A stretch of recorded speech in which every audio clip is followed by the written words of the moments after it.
Hello friends! Makikain po ako ngayon dito kina Ria.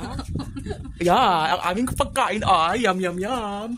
Nilagang pork. Yan po ang nagluto, yan magandang yun, sexy-sexyhan. Basuhan.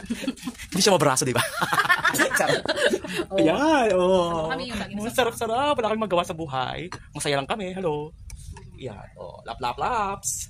Kain na. Ang aming tanghalian, correct. Nilagang kumpleto, di ba? O, sarap sa ino. Oh, sarap. Ayan po ang aking ina. Katapos lang niya maglabas sa sapa. Charot. Naglabas sa sapa. Ang luma. Tapos nagluto siya sa kahoy. Sa kahoy talaga as in. Ayun, uli nga. Ayun, luto ano. Ayun, nakita ba yun? Ayun, oo. Ang sarap kaya ng luto sa ano, sa uling at saka sa kahoy. Hello. Kami ay mga lumang tao. Charot. Oh, diba? Oh, laps na. Laps. Kain-kain tayo. Hello, hello. Yum, yum, yum. May patatas. Sige na. Sige na, kakain kami. Kain kami ay naman ng istorbo. Mamatay kayo sa inyo. Charot. Masarap.